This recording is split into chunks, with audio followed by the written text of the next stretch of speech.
बिस्मिल्लाहिर्रहमानिर्रहीम। जी, मेरा इन्वान है इस वीडियो का महंगाई और मिडल मैन। आपने गौर किया होगा कि एक किसान जब गंदम काश्त करता है तो जब वो गंदम किसान के पास होती है उसकी कीमत होती है 1400 रुपये फ़ी मन, और वही गंदम जब किसान के हाथ से निकल जाती है वो सारफ बाज़ार में जाके ख़रीदता है या उसका आटा ख़रीदता है तो वो उसको मिलता है 2200-2300 रुपये फ़ी मन, फ़ी 40 किलोग्राम। तो ये इतना बड़ा जो मुनाफे का गैप है वो कौन खाता है? इसी तरह चावल है। चावल जब किसान के पास होता है तो वो जो है वो किसान मिसाल के तौर पर चावल अगर बेचता है तो वो बेचता है कोई 100 रुपये किलो। सुपर बासमती चावल क्या ले, आप मिसाल दे लेते हैं उसकी, और जब वही सारफ बाज़ार से लेने जाता है तो उसको वो मिलता है 150 रुपये किलो।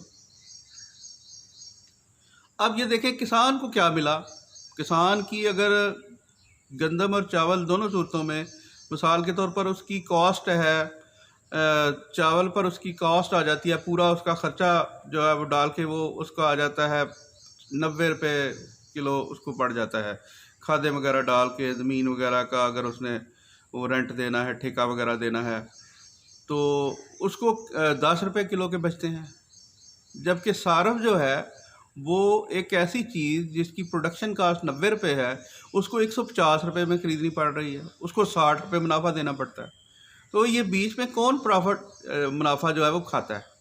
इसी तरह गंदम का आप ले लें कि गंदम जो है वो अगर आपको 1400 रुपये मन, काश्तकार को 1400 रुपये फ़ी 40 किलोग्राम पैसे मिलते हैं, जबकि जो सारफ है जो जब आटा ख़रीदने जाता है तो वो उसको मिलता है 21-22 रुपये, 2122 रुपये फ़ी मन के हिसाब से, फ़ी 40 किलोग्राम के हिसाब से जो है वो बाज़ार से दस्तयाब है।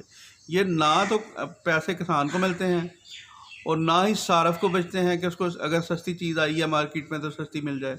यही हाल सब्जियों का है, यही हाल दालों का है, यही हाल गन्ने का है। गन्ना इंतहाई सस्ता है, चीनी इंतहाई महंगी है। चने लोग काश्त करते हैं वो उनके इंतहाई सस्ते बिकते हैं और उनको बाज़ार से दालें बहुत महंगी ख़रीदनी पड़ती हैं। कपास किसान की बहुत सस्ती मिलती है, उसको धागा और कपड़े जो हैं वो बहुत महंगे ख़रीदने पड़ते हैं। ये कौन मुनाफा खा जाता है? चलें ठीक है, आप सब कहते हैं कि जी कारोबार है लोगों का, उन्होंने रखा हुआ है, उन्होंने इन्वेस्टमेंट की हुई है, मुनाफा वो उनका हक बनता है। आखिर उन्होंने इतने पैसे लगाए हुए हैं, पैसे लगा के वो पैसे कमाएंगे, वो रोज़गार जनरेट कर रहे हैं, ठीक है कमाएं, सही बात है। तो आप बताएं जनाब कि क्या वो ये जो मुनाफा कमाते हैं मिडल मैन, ये इनका वाइट है? ये हुकूमत को बताते हैं कि हम हमारी इतनी आमदन है? एक परचून पर तो परचून वाली दुकान पर एसी साहब जाते हैं, वो कहते हैं जी आप चीनी का रेट जनाब डीसी साहब ने एसी वाले दफ्तर में बैठ के निकाला हुआ है 70 रुपये किलो, तो आप चीनी 70 रुपये किलो क्यों नहीं बेच रहे? अब वो जो थोक परचून वाला दुकानदार है उसने चीनी लेनी है, फ़ी 50 किलोग्राम का जो बैग मिलता है वो 50 किलोग्राम का बैग ख़रीदना है। अब वो जब 50 किलो वाले बैग जो दुकानदार बेचता है उसको वो देता है 85 रुपये किलो। उसके पास डीसी साहब, अगर चूँकि वो तगड़ा आदमी है, उसने करोड़ों रुपए की इन्वेस्टमेंट की हुई है, उसके लिंक्स भी अच्छे होंगे, वो किसी ना किसी पार्टी का सदर भी होगा, वो अंजुमन ताजरान का भी कोई ओहदेदारान होगा, उसके पास एसी साहब जब जाते हैं तो उनके भी पर जलते हैं, और जब डीसी साहब जाते हैं तो उनके भी पर जलते हैं। वो उसको पाबंद नहीं करते कि वो यकीनी बनाए, मतलब मिसाल के तौर पर अगर परचून गवर्नमेंट चाह रही है 70 रुपये किलो चीनी बिकवाना, तो वो 68 रुपये बेचे, 68 रुपये की किलो बेचे, चलो 2 रुपया मुनाफा परचून वाला ले ले, 70 रुपये की सारफ को मिल जाए। उसको पाबंद नहीं करते, उस पर पर्चा नहीं देते, उसकी दुकान को सील नहीं करते, उसके गोदाम को सील नहीं करते। क्यों भाई? आप डरते हैं उनसे? आप उनसे कमीशन लेते हैं? क्या वो आपका ट्रांसफ़र करवा देंगे? अगर आपका वो ट्रांसफ़र करवा देंगे तो आप इस तहसील से नहीं किसी अगली तहसील में जाके आप ऐसे ही लग जाएंगे। वहाँ आप ये काम करना शुरू कर दें। तो जब आप रेट मुकर्रर करते हैं तो आप 1 किलो का भी रेट मुकर्रर किया करें, आप 50 किलो का भी रेट मुकर्रर किया करें, आप 1 टन का भी रेट मुकर्रर किया करें।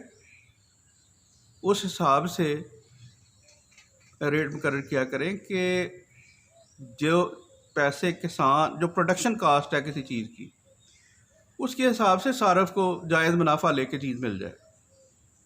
महंगाई खुद ब खुद ख़त्म हो जाएगी। बहुत आसान तरीका है ये ख़त्म करने का। सिर्फ एक चीज़ चाहिए, इरादा और विल पावर ख़त्म करने की। तो वो जब आप में आ जाएगा तो पॉलिटिकल स्टेक होल्डर तो एक बहाना है कि वो आपको कोई MP MN फलां बंदे का कहता है। ब्यूरोक्रेसी ने जिसका काम करना होता है उसको कहते हैं कि जी ये काम जो है वो बहुत ज़रूरी है, तो इसकी सदर पाकिस्तान ने सिफारिश की है, चाहे उसकी सिफारिश कायदे आज़म नहीं की हो, उस रिश्वत ही ली हो उस सिलसिले में।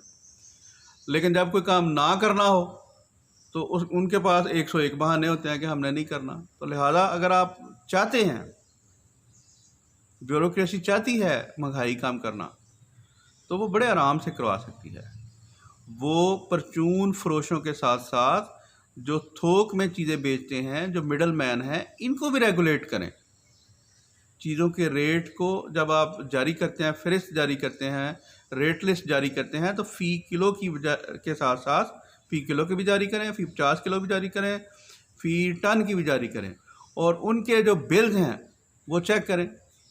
वो आप, अल्लाह करे अल्लाह आपको तौफीक दो कि आप ये काम करें। वैसे मैं आपकी इतला के लिए अर्ज़ करता चलूँ कि जो थोक फरोश है ना, वो बिल देते ही नहीं हैं। जो लोग उनसे बिल मांगते हैं ना कि आप इसका बिल दें कि आप हमें 85 रुपये किलो चीनी दे रहे हैं, अब मैंने 2 बैग लेने हैं, 4 बैग लेने हैं, वो कहते हैं हमारे पास नहीं है। और सारे मिले हुए हैं, सब ने मशवरे के साथ ये काम किया हुआ है। आप कभी अपने बंदे जो हैं आपने रखे हुए, जो क्लास 4 के मुलाजम जो छोटे दुकानदारों को जाके जो है वो तड़ियाँ लगाते हैं और कहते हैं हमें, और उनसे वो रिश्वत लेते हैं और उनसे वो सामान ऐसा ख़रीदते हैं, उधार लेते हैं, पैसे नहीं देते। आप उनको इन बड़े दुकानदारों के पास भेज के देखेंगे, या आप खुद जाएं, भेस बदल के चले जाएं, तो जो मैं बात कह रहा हूँ आपको यकीन हो जाएगा इस पर कि इस मुल्क में जो सारफ और किसान है, इसके दरमियान जितने तबकात हैं उनमें आपका चेक किसी एक तबके पर है, बेचने वाले पर, जबकि 8-8 10-10 चैनल्स है एक एक चीज़ के अंदर। कोई किसान बेचता है किसी आड़ती को सामान, वो उस मंडी से फिर आगे किसी बड़े ताजर को बेचता है। बड़ा ताजर वो लाहौर में बहुत बड़ी बड़ी मार्केटें हैं, पेशावर में है, कराची में है, कोयटा में है, वहाँ जाता है। वहाँ से आगे फिर छोटे थोक फरोशों के पास आता है, फिर उससे छोटे थोक फरोशों के पास आता है, फिर कहीं जाके परचून फरोश के पास चीज़ आती है। और हर कोई जो दरमियान में जितने चैनल्स हैं, ज़ख़ीरा अंदोज़ी भी उधर ही होती है, रेट भी उधर ही बढ़ता है। तो जो परचून फरोश है वो जब एक माड़ा परचून फरोश है जो आपके पर्चे से डरता है, आपसे डरता है, कानून से डरता है, वो क्या करेगा? वो चीनी रखेगा ही नहीं। चीनी लेने आएगा गाहक, उसे कहेगा नहीं है चीनी, क्योंकि वो अगर 70 रुपये चीनी, वो कैसे 85 रुपये खरीद के 70 रुपये बेचे। तो लिहाजा अगर आपने महंगाई पे कंट्रोल करना है तो मिडल मैन को रेगुलेट करें। जो तो थोक फरोश हैं, इनकी जो सेल है इसको रेगुलेट करें। इसको बिल वारंटी पे लेके आएँ, इसको बिल पे लेके आएँ, वो पक्का बिल दें छपा हुआ अपनी दुकान का, जितने भी हैं। इससे क्या होगा? इससे जब ये लोग, इनको टैक्स देना पड़ेगा, अपनी आमदन डिक्लेयर करनी पड़ेगी। इससे फिर ये होगा कि आपके टैक्स रेवेन्यू में इजाफा होगा महंगाई कम हो जाएगी, सार्फ को सस्ती चीज़ें मिलेंगी। लेकिन एक नुकसान भी होगा जनाब वाली, जितने भी पॉलिटिकल पार्टीज हैं उनमें ये जो लोग इन्वेस्ट करते हैं इलेक्शन में, इश्तिहारों में, दीगर वैसे गाड़ियाँ भिजवाते हैं, वो शायद ना हो सके। तो इतनी कीमत तो बर्दाश्त कर ही लें आप, इतनी कीमत तो आप बर्दाश्त कर लें। इससे ये होगा कि इस हुकूमत की सबसे बड़ी नाकामी महंगाई पर कंट्रोल ना होना है, और इसकी सबसे बड़ी वजह ब्यूरोक्रेसी पर कंट्रोल ना होना है। तो ब्यूरोक्रेसी अगर चाहे महंगाई पर काबू पाना, मिडल मैन को सही राह पर लाना, इनको टैक्स नेट पे लाना, तो 4 दिन नहीं लगते इन्होंने ले आना है। Where there is a will there is a way.